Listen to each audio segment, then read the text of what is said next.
1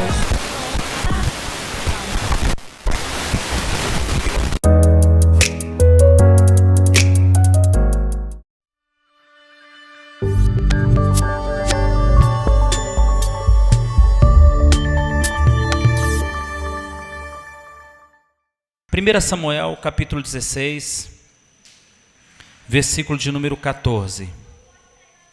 Uma história bem conhecida de todos vocês, uma história que todos nós sabemos bem, mas hoje eu quero falar sobre uma característica muito importante para nós, que é a característica de um adorador.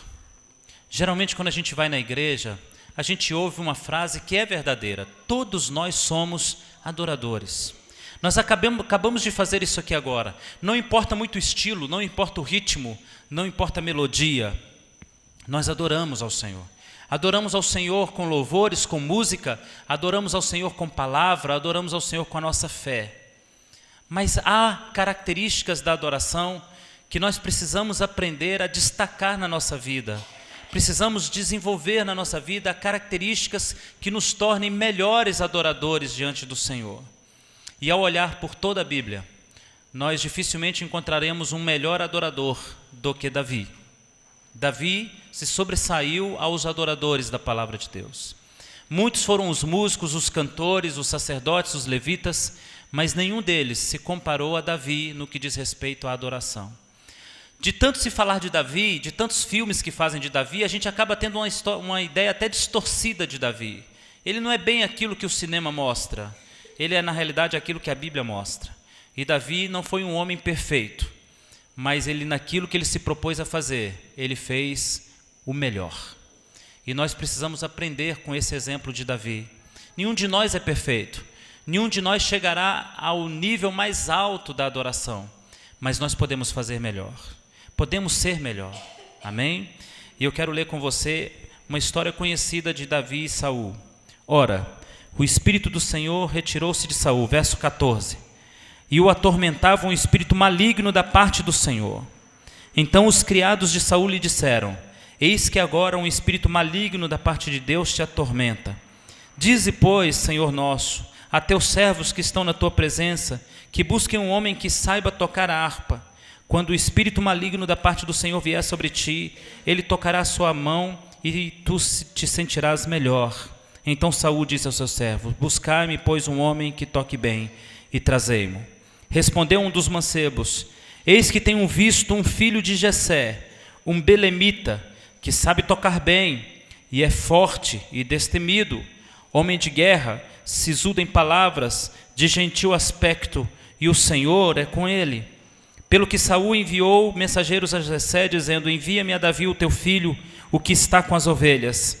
Jessé, pois, tomou um jumento carregado de pão, um odre de vinho, um cabrito, e enviou a Saul pela mão de Davi seu filho.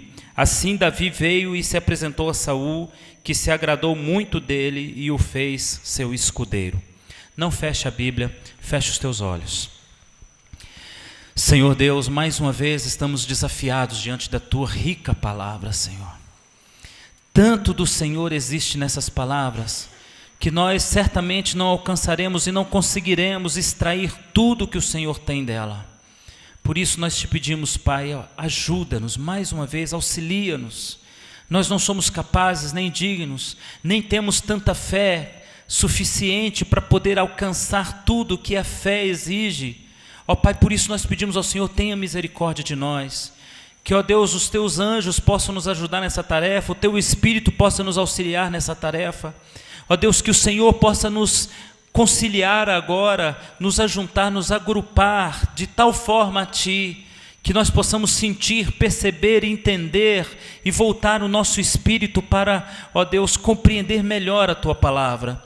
Queremos crescer, queremos melhorar, queremos avançar, queremos ser adoradores que Te adorem em espírito e verdade, queremos ser agradáveis, mas pedimos ao Senhor, ó Deus, ajuda-nos, porque não somos capazes. Que os teus vigias estejam aos nossos ouvidos, no caminho, Senhor, de cada palavra que sai de minha boca até cada um dos ouvintes. Que os vigias do Senhor estejam, Senhor, guardando a palavra para que ela entre pura dentro do nosso coração e da nossa mente. Ó Pai, não permita que no caminho, Senhor, alguma coisa se desvie para a direita ou para a esquerda, mas que o Teu Espírito conduza tudo. Ó Deus, coloca vigias do Senhor ao nosso coração, para que não sejamos, ó Deus, insanos a desprezar alguma palavra, mas em tudo, Senhor, sejamos sábios para guardar a Tua palavra. Fala conosco, Pai, em nome de Jesus. Amém. Amém. Eu tenho sempre chamado a atenção de vocês que a Bíblia, ela é um livro muito condensado. Para uma figura, para você entender, eu quero usar uma figura, como leite condensado. Aquela latinha está escrito leite condensado, significa que muito de leite, de lactose ou de alguma coisa semelhante a isso, foi colocado dentro de um pequeno recipiente. A Bíblia é semelhante a essa condensação. Há muito de Deus contido em poucas palavras. E nós podemos extrair dessa palavra de Deus diversos assuntos, diversos outros assuntos dentro de um mesmo texto, de uma mesma palavra. E eu tenho ensinado a vocês que às vezes nós somos capazes de olhar uma palavra e depois outra palavra e ver coisas diferentes naquele mesmo texto. E olhando para esse texto aqui, uma coisa me chama logo a atenção quando eu olho para a história de Saul e de Davi. O que me salta aos olhos é a palavra escolha. A escolha está evidente na história de Saul e Davi. É a história de dois reis. Saul, grande, forte, bonito, o mais nobre da sua família, o mais importante da sua classe, escolhido por homens pela sua beleza e estatura. Davi, um menino simples, ruivo, pequeno, de pequena estatura, não tão aparente, não tão significativo na sua família, mas claramente a gente encontra a escolha contida nisso, a escolha de Deus, a escolha dos homens. Em todos os momentos da história desses dois homens fica evidente que Deus escolheu um e rejeitou o outro. Toda vez que você lê a história de Saul, você encontra razões de Deus para ter rejeitado Saul. E toda vez que você lê a história de Davi, você encontra razões em Deus para ter escolhido a Davi como seu pupilo, digamos assim. É uma história de fracasso e uma história de vitórias.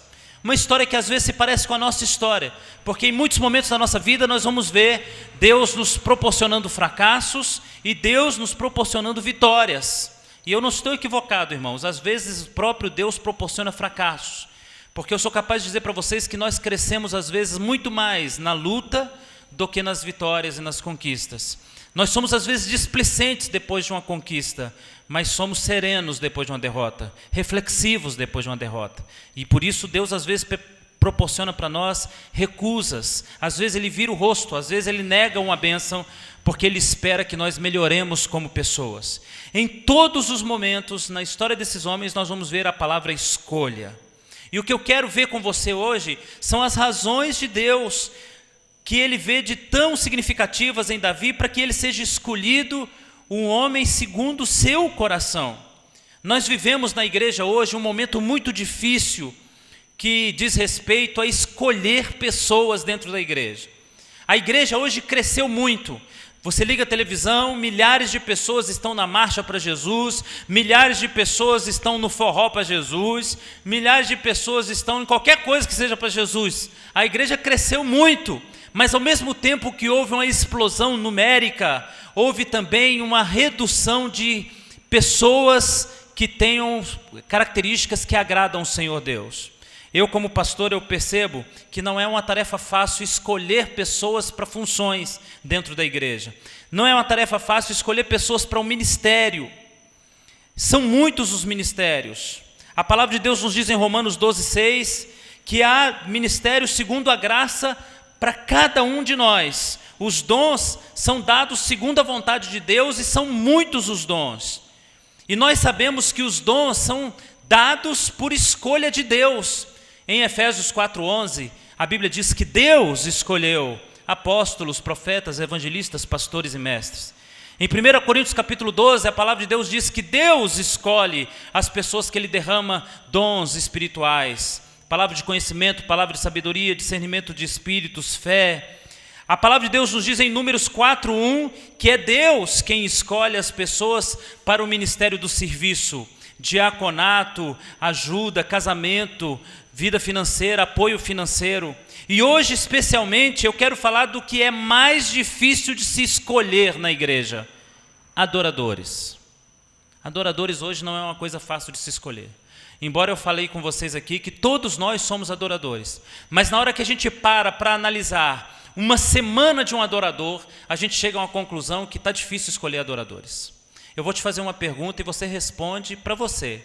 E eu tenho certeza que alguns vão responder e concordar comigo. Como é que foi sua semana? Você adorou a semana inteira? Ou seja, as coisas foram bem e você adorou. Foram mal e você continuou adorando. As coisas fluíram como você queria e você estava, aleluia, glória a Deus, Deus é bom. As coisas não foram como você queria e você continuou, glória a Deus, aleluia, Deus é bom. Você ficou bem de saúde e disse, glória a Deus, Deus é maravilhoso. Você ficou doente e continuou dizendo, glória a Deus. Em uma semana é capaz que nós encontremos um grande número de crentes que viveram a síndrome do ioiô. Sobe e desce. Tudo vai bem, eu estou bem. Tudo vai mal, eu estou lá embaixo. Mas tudo está bem, eu estou lá em cima. Tudo vai mal, eu estou lá embaixo. Talvez nessa semana alguns de nós desejaram a morte, enfiar a cabeça no buraco, desejaram acabar com tudo, desejaram fugir de tudo, largar tudo, abandonar tudo. A vida de um adorador não se resume a estar na igreja cantando, mas é uma vida, é um cotidiano, é um estilo de vida. E hoje, um dos ofícios mais difíceis do crente exercer é a adoração. Eu creio que nós sempre damos um rodeio para falar com Deus na igreja, porque a gente tem muita coisa para pedir perdão antes de começar a pedir por favor. Então as nossas orações geralmente assim, Senhor, me desculpa por isso, eu não fui bem nisso. Senhor, aquele dia, aquela hora, aquele momento. A gente tem tanta coisa que nos envergonha, que a gente gasta mais da metade do tempo de oração só pedindo perdão. Me desculpa, Senhor, porque eu não fui bem ali, mas o Senhor sabe, né? A carne é fraca, o Senhor sabe que aquele momento ali eu pisei na bola, mas o Senhor sabe que naquela hora eu xinguei o Senhor, mas eu não queria. O Senhor sabe que eu disse que o Senhor não era Deus, mas não era bem assim. E a gente vai pedindo um monte de perdão a Deus para depois falar, Senhor, não se esqueça, seja bom comigo, tenha misericórdia de mim. As nossas orações refletem que nós não somos tão bons adoradores como nós deveríamos ser. Alguns crentes dizem que nós não somos tão bons adoradores porque adorar é um ministério do diabo. O diabo foi adorador. Ele foi músico, regente no coro. Eu não sei onde é que está isso na Bíblia. Mas, se é verdade, ele tem um prazer em instigar nosso desprazer em adorar ao Senhor. Mas eu diria para você que nós somos maus adoradores não é por isso. É por outras razões. Talvez nós não saibamos valorizar de fato a nossa vida com Deus. Na escolha de Davi, eu vejo que adorar a Deus não é só cantar. Adorar a Deus não é só dizer, Senhor, o Senhor é bom, o Senhor é maravilhoso, o Senhor é, oh Deus gostoso, oh Deus bom. Não é só isso. A parte mais fácil na nossa vida com Deus é culto. Aqui é a parte mais fácil, é a parte mais lambe-lambe, é aqui. Depois você vai embora para casa, aí que a coisa fica difícil. Não tem ninguém te vendo, o inimigo saiu com você da igreja, ele já preparou uma armadilha na esquina, e aí começa a nossa fusaca espiritual. E eu vejo que é importante aprender com Davi a ser um adorador. Quando a Bíblia diz que Davi era um homem segundo o coração de Deus, a Bíblia não estava dizendo que ele tocava bem harpa. A Bíblia estava dizendo que ele tinha um caráter de adorador, uma vida de adorador. Ele tinha um compromisso diário de adorador. Ele era um homem durante o dia adorador, à tarde adorador e à noite adorador. Ele pecou, mas por ser adorador ele se recuperou. Isso é uma característica de adorador. Olha o que diz a palavra de Deus no verso de número 16. Busquem um homem que saiba tocar a harpa. Quando o espírito maligno da parte do Senhor vier sobre ti, ele tocará sua mão e te sentirás melhor. Primeira coisa que eu observo nessa leitura é que todos estão buscando alguém que aplaque a ira de Deus sobre nós. É a primeira coisa que eu vejo. A humanidade tem sede de adorador. A gente é muito criticado como servos de Deus, mas eu quero te dizer uma verdade que ninguém pode negar. O mundo precisa muito de pessoas que amem a Deus. E nunca se precisou tanto de gente que adore a Deus como agora. Nunca se necessitou tanto. O louvor que atrai o Senhor é uma característica tão distante das pessoas que eles têm sede de alguém que está perto de Deus. É muito comum você encontrar pessoas que dizem assim: você vai para a igreja, ora por mim, ora por mim, ora por mim. O que essa pessoa está dizendo para você não é que ela tem um leque de religiões, é que ela tem uma carência. Eu preciso de Deus. E ela olha para você e diz: se você é adorador, você deve estar perto de Deus. E se você está perto de Deus, eu preciso de você. Essa necessidade que Saul mostra: busque alguém, por favor, que atraia Deus para mim. É uma necessidade que está lá fora. As pessoas precisam de alguém que atraia Deus para eles. E nós somos adoradores do Senhor. O papel do adorador é atrair o Senhor, é chamar o Senhor, é colocar o Senhor onde Ele está. Eu tenho para mim que quando Davi tocava lá no meio do seu rebanho, do seu pai, certamente Deus estava lá. Foi o que deu a ele força para vencer o urso e o leão. Foi o que deu a ele capacidade para ser achado no meio de uma multidão de judeus. Porque ele estava lá. Deus ia lá. Ele atraía a presença de Deus. E o interessante é que Saul, na sua tormenta, ele, na sua necessidade, ele não sabe o que fazer, e alguém aparece e diz: deixe-me chamar um rapaz que eu conheci. Quando ele toca, Deus vem. Como é bom que as pessoas olhem para o crente e digam: esse cara consegue atrair Deus para perto de mim. Fica perto de mim, senta perto de mim, fala um pouco comigo, leia a sua Bíblia, fala do seu Deus, sei lá o que você vai fazer, mas alguma coisa me mostra que Deus vem onde você vai. As pessoas têm carência de Deus, e é a primeira coisa que está nesse texto e que aparece como verdade na nossa vida. Eu não sei se você sabe qual era o papel de um adorador no templo, mas o adorador, ele tinha 3 papéis básicos. O primeiro deles, lavar a roupa do sacerdote. O primeiro papel é manter a aparência de santidade sempre lustrada, sempre purificada. A segunda coisa que o levita fazia era vigiar o templo. Ele guardava a presença de Deus. Uma coisa que nós temos que aprender com a adoração é que o adorador, ele de certa forma vigia a presença de Deus. E a terceira é a que nós aprendemos: ele atraía a presença de Deus com suas canções. Perceba que Deus coloca palavras aqui que são extremamente importantes. No verso 18, quando a luta de Saul está muito intensa, um jovem disse: eu tenho visto o filho de Jessé. Você sabe o que eu aprendo aqui? Olha para mim. Tem sempre alguém de olho em você. É o que eu aprendo aqui. Quando alguém sabe que você teme a Deus, quando alguém percebe que você é religioso, quando alguém sabe que você é crente, ele põe o olho em você. Tem sempre alguém de olho em você. Na cabeça de Davi, talvez ele fosse aquele cara que tocava para suas ovelhas. As ovelhas viram todo o processo de aprendizado de Davi na música. Isso estava na cabeça de Davi. Elas viram o primeiro acorde, viram ele desafinar e afinar, fazer uma canção nova. Mas ele não sabia que as pessoas de longe viam Davi, observavam Davi. Alguém está sempre vendo as nossas atitudes.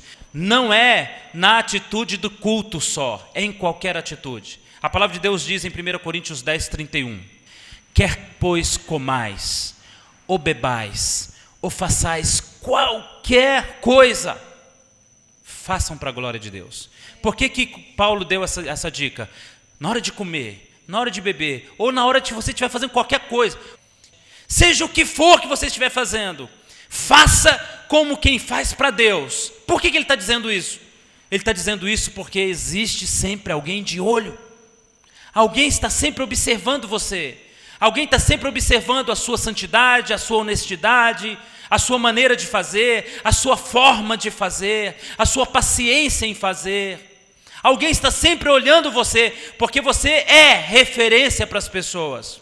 Eu quero dizer essa noite que Deus manda dizer isso para você. Olha para mim, filhão, você é referência, ainda que você não queira. A partir do momento que você disse, eu sou crente, você se tornou uma referência, acendeu uma luz na sua testa, há uma placa escrito, Jesus está aqui na sua testa, e as pessoas estão de olho em você, todo o tempo.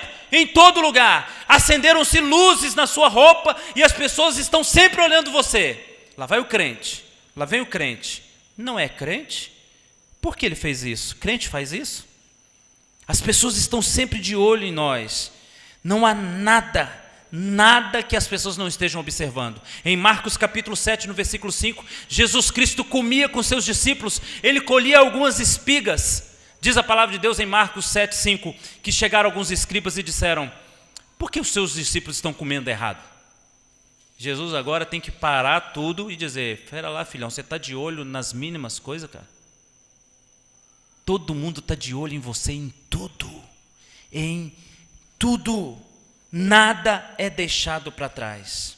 Agora eu quero dar dicas a você sobre ser um bom adorador.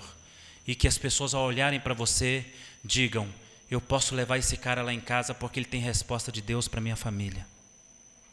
Eu posso levar esse cara lá em casa porque ele tem resposta de Deus para o meu problema. Eu preciso andar com esse cara porque esse cara tem alguma coisa.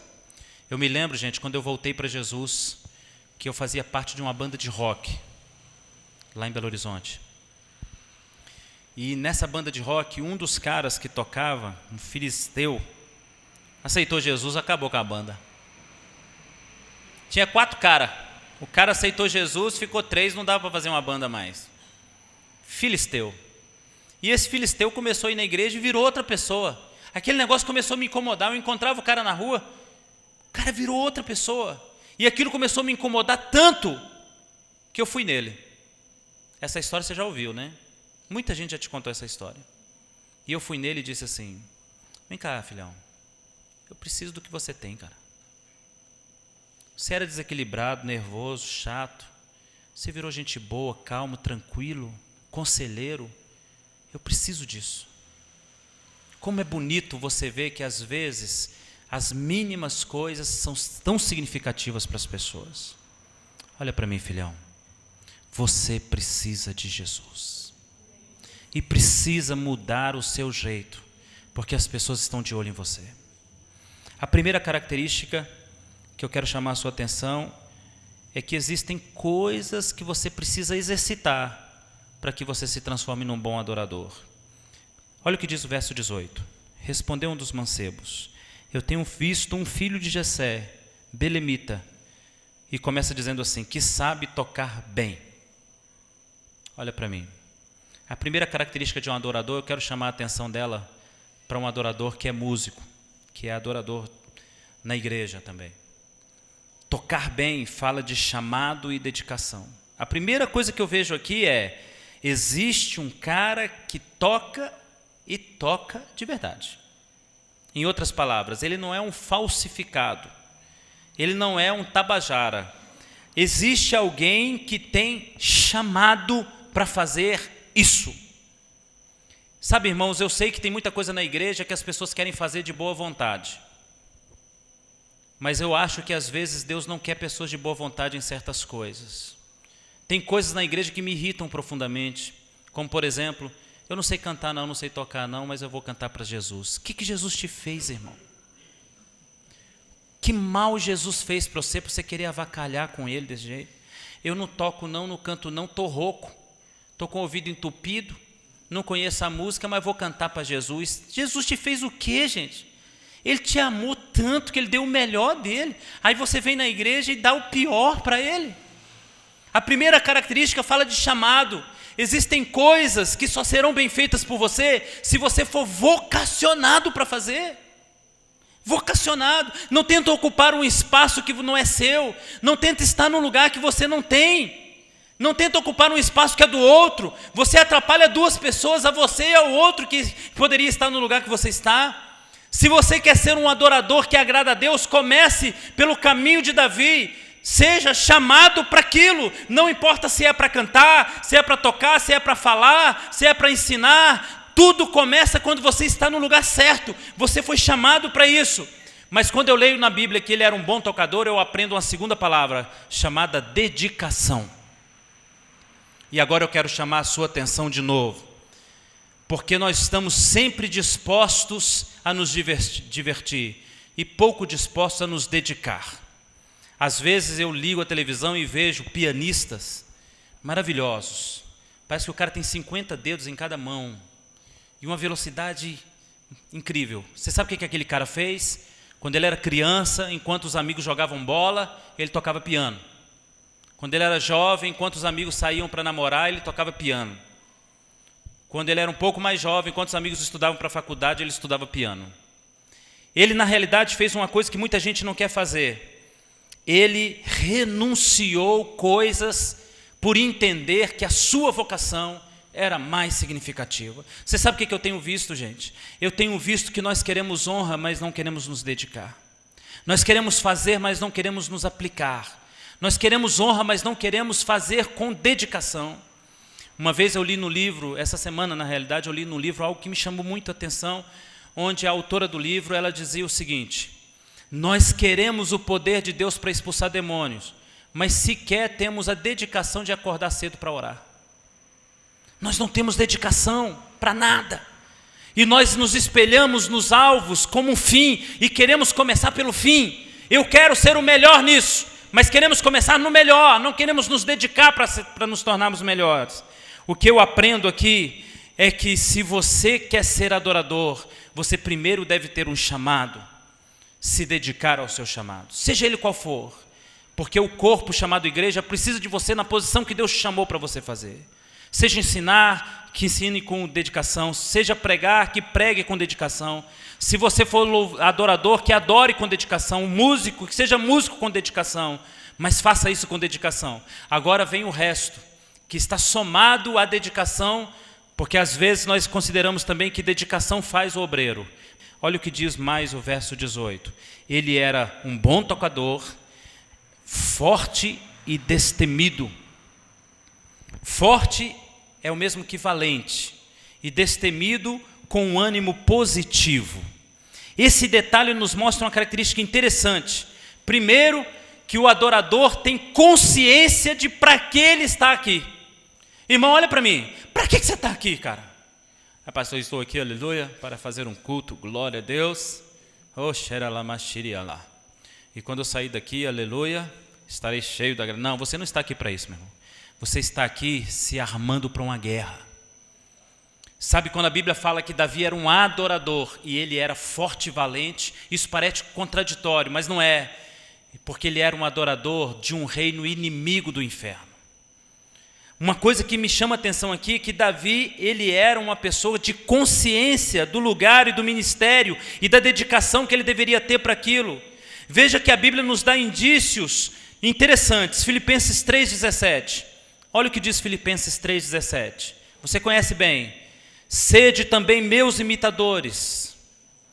Filipenses 3,17. E tende cuidado, segundo o exemplo que tende em nós. Sede meus imitadores e tenham cuidado segundo o exemplo que vocês estão vendo em nós. Agora eu quero que você leia comigo o Salmo 31. Paulo era imitador de Jesus e ele disse: sejam meus imitadores e tomem cuidado com o modelo que vocês estão vendo em nós. Agora o Salmo 31 diz de quem ele imitava. Olha quem ele imitava. Porque tu és, Senhor, a minha rocha. O que o Senhor é? Rocha. Salmo 31, 3. O Senhor é a minha rocha. Diga comigo, rocha. Malaquias 3, 6. Eu, o Senhor, não mudo. Vamos dizer, o Senhor não muda. Olha para mim agora. Vamos somar os 3 versículos e você vai entender o que Paulo quer dizer para nós. Sejam meus imitadores, fiquem atentos ao modelo, porque eu sou imitador de Cristo. O meu Deus é rocha e Ele não muda. Como seria bom se fôssemos firmes como Deus, seguros como Deus, determinados como Deus, de bom ânimo como Deus. A Bíblia diz que Deus é rocha. Sabe o que isso significa, irmãos? Ele não altera o seu humor, a sua condição, a sua situação por qualquer circunstância. Ele é rocha, inabalável, Ele é firme. Há salmos que dizem: o Senhor é minha rocha e firmou os meus pés. Ele é firme, inabalável, tudo vai bem, Ele é Deus. Tudo vai mal, Ele é Deus. Ele não arreda nem para a direita nem para a esquerda, Ele é firme. E mais do que isso, Ele não muda.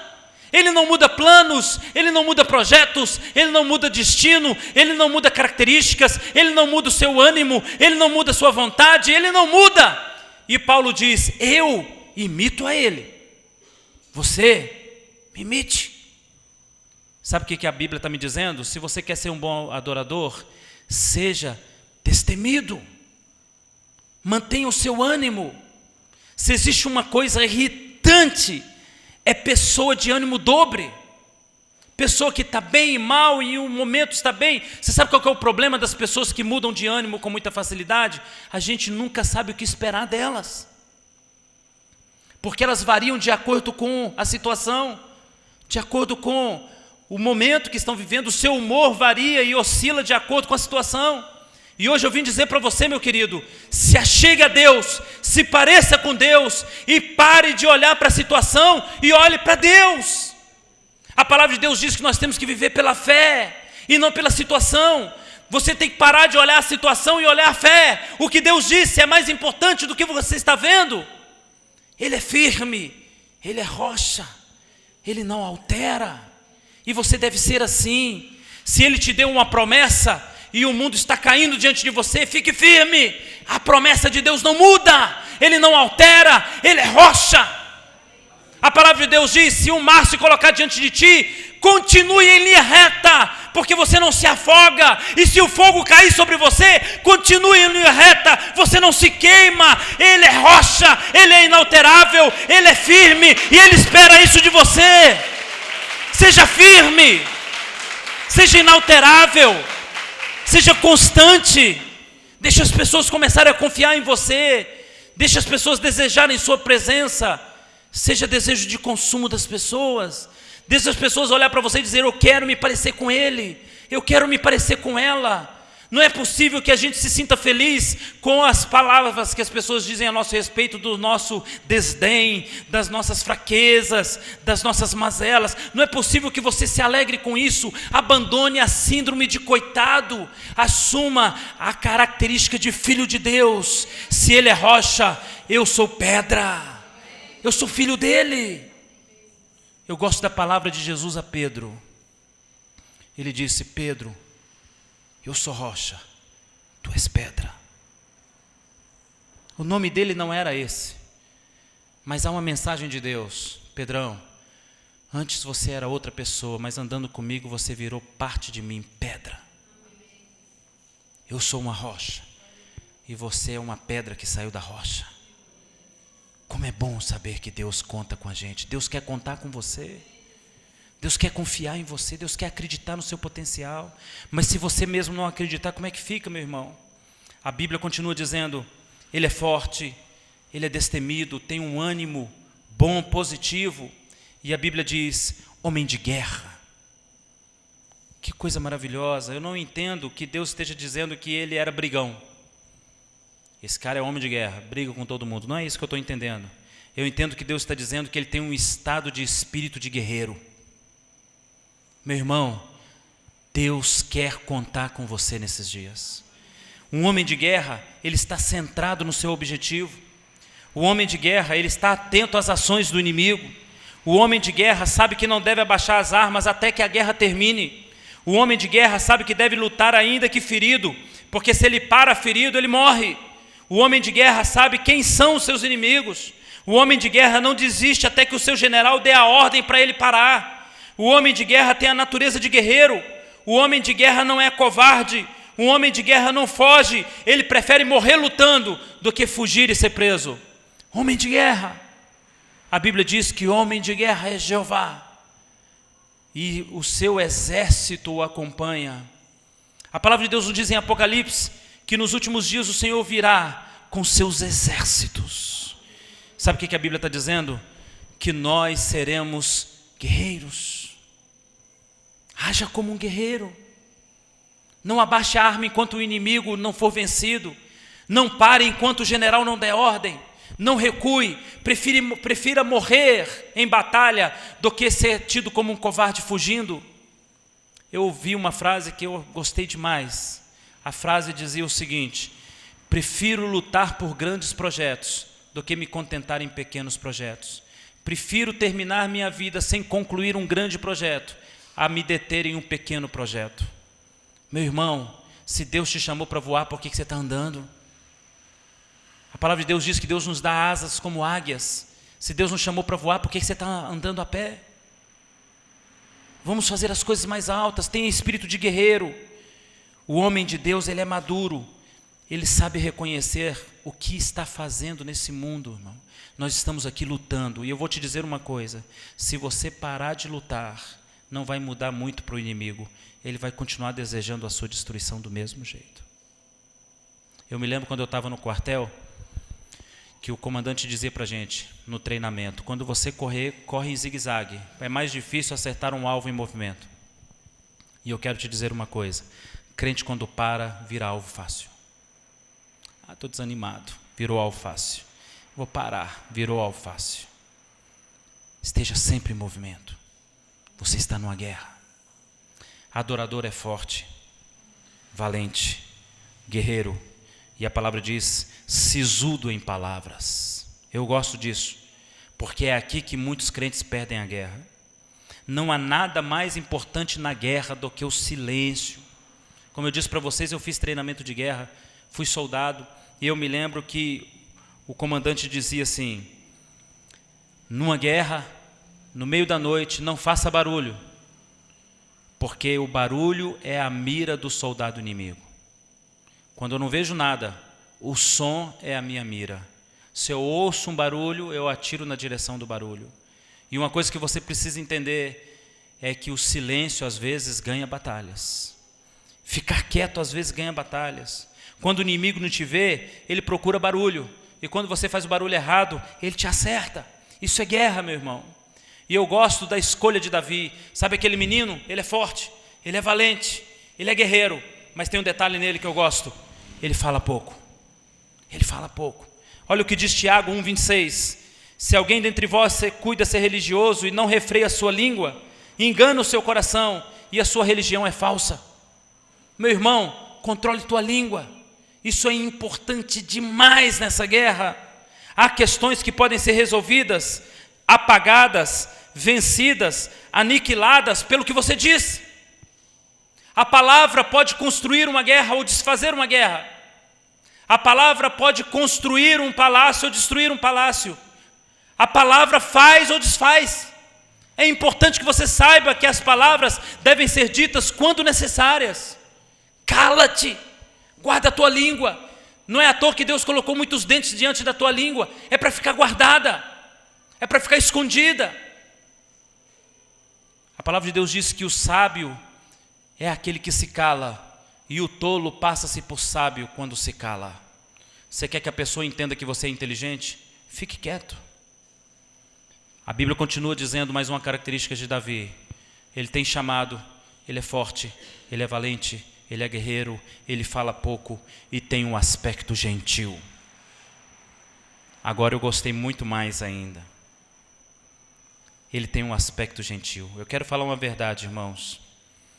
Muitas pessoas não só variam o seu humor de acordo com a situação, variam também, mudam o seu aspecto de acordo com a situação.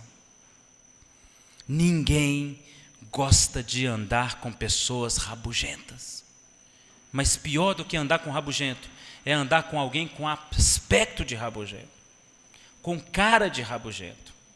Ninguém gosta de pessoas deprimidas, mas pior do que andar com um deprimido é andar com alguém que tem cara de deprimido. Ninguém gosta de gente feia, mas pior do que andar com gente feia é andar com alguém que faz cara feia. Deixa eu dizer uma coisa para você, meu irmão. Nessa guerra, a gente tem que usar as armas que temos. Temos que mudar a feição, o aspecto da nossa cara. Muito daquilo que fazemos nas outras pessoas, fazemos pelo que vemos nela. Nos aproximamos de pessoas pelo seu aspecto. Fazemos amizades com pessoas pelas suas características de aspecto. Eu gosto do fulano, ele é divertido. Eu gosto do fulano, ele não muda de humor, ele está sempre bem. Eu gosto do fulano que ele está sempre rindo. Isso nos atrai. E não pense que é diferente no mundo espiritual. Deus se atrai por crentes positivos também. E o diabo se atrai por crentes negativos também. Tem pessoas que estão sempre mal, e o pior, estão sempre reagindo mal. Estão sempre reagindo mal. A primeira má notícia, o seu aspecto, o seu semblante muda com a notícia.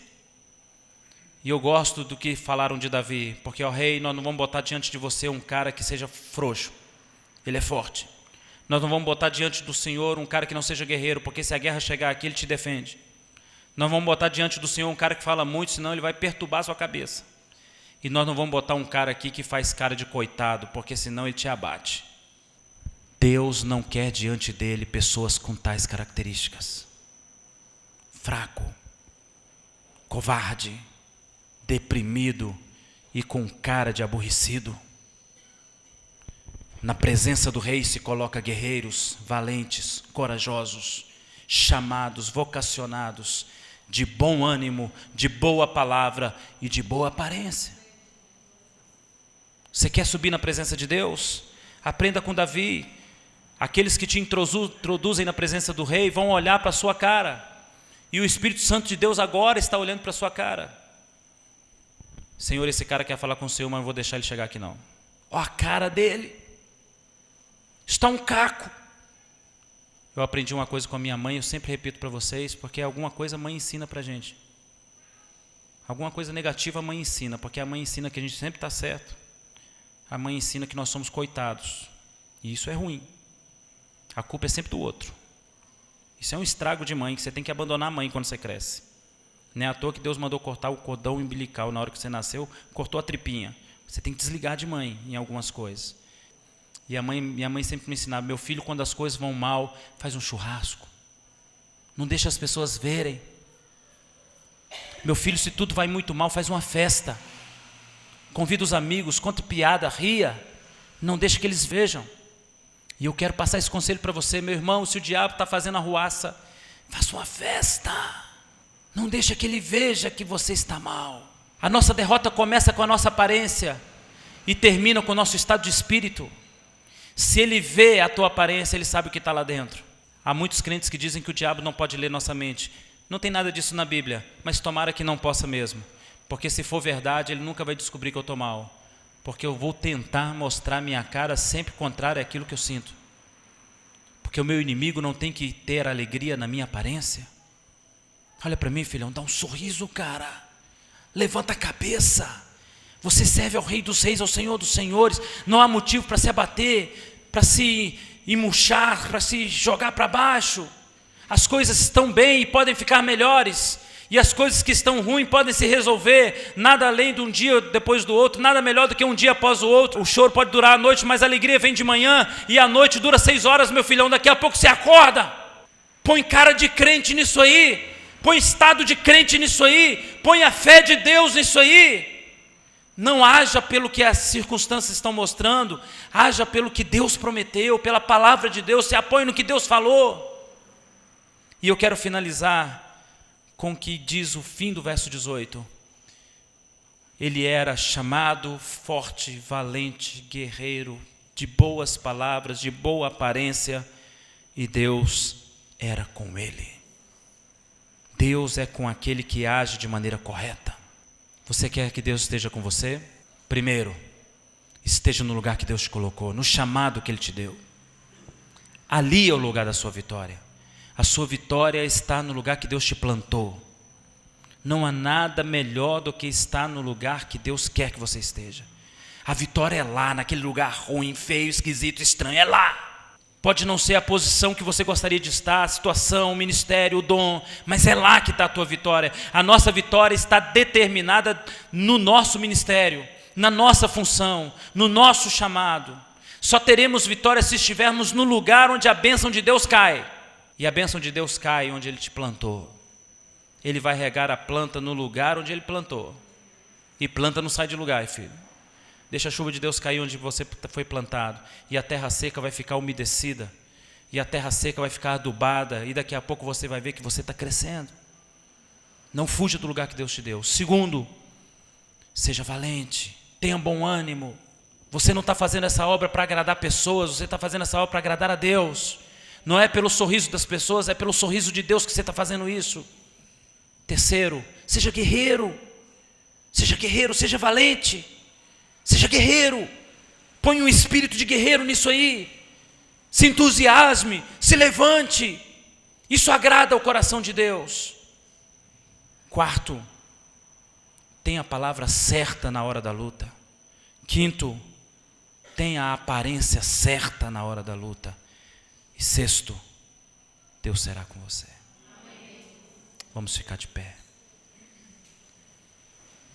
Aleluias. Querido, deixa eu dizer uma palavra de Deus para você. Deus não está acostumado a perder. E se você tem vivido derrotas, não é culpa de Deus. Lendo a Bíblia, eu nunca vi Deus perder. E não venha me dizer que os servos eram bons, porque todos eram fracos. O próprio Davi era um menino diante de Golias. E a palavra de Deus diz que ele venceu, porque o Senhor era com ele. Você nunca vai ver um servo de Deus perder, porque Deus não perde. Você não vai perder. Você sabe que uma das coisas que me agrada é servir a Deus, é saber que a vitória é certa. Eu posso até atrasar a vitória, mas chegar à derrota eu não vou. E nem você. A vitória é certa. Leve a tua mão ao teu coração. Diga: Senhor, faz de mim um adorador. Faz de mim um adorador na tua presença, Senhor. Eu quero ser agradável ao Senhor. Diga para Deus: Senhor, me faz prosperar no lugar do meu chamado. Me faz prosperar no lugar da minha vocação. Senhor, me faz ser forte, de bom ânimo. Senhor, eu quero ser guerreiro.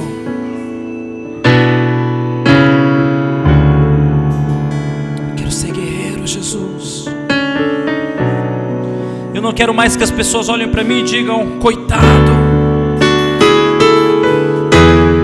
Mas eu quero que as pessoas olhem para mim e digam: como Deus age na vida dele. Eu quero ser guerreiro, Senhor.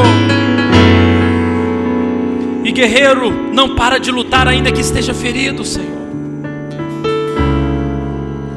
Guerreiro não desiste.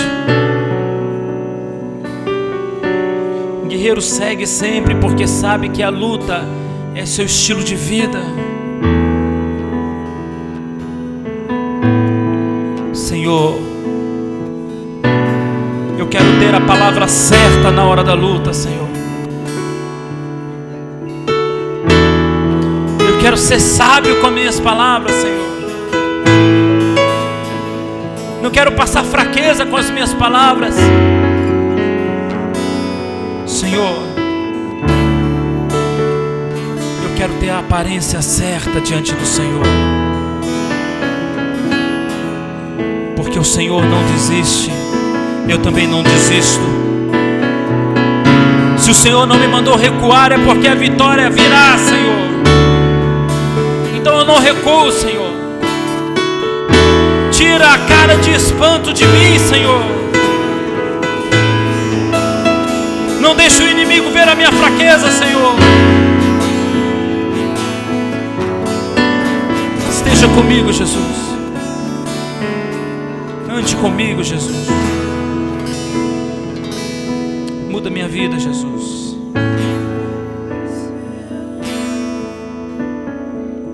Começa a falar com Ele aí, querido.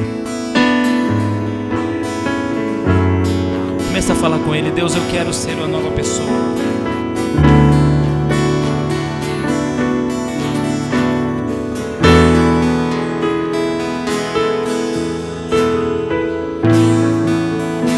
Vai abrindo teu coração para Ele, vai orando a Ele.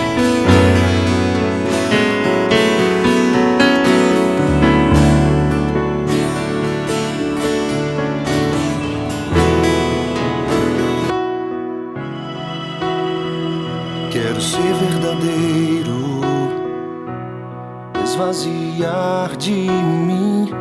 Quero ser alguém,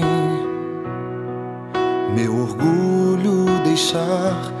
Quero ser alguém um dia e tudo entregar. Meu rei, meu rei. Quero ser pleno, ter um propósito em mim. Quero ter virtude, minha mente purificar. Quero ser livre hoje e tudo entregar ao meu rei, meu rei. Esse é o meu desejo,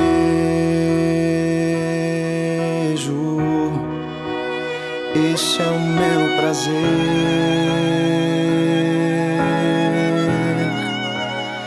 esse é o meu desejo.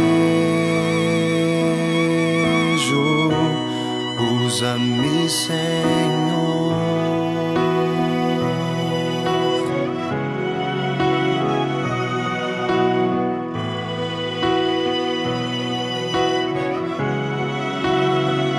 Quero ser verdadeiro, me esvaziar de mim e o meu coração queimar por ti. Minha vida é só para ti, tua vontade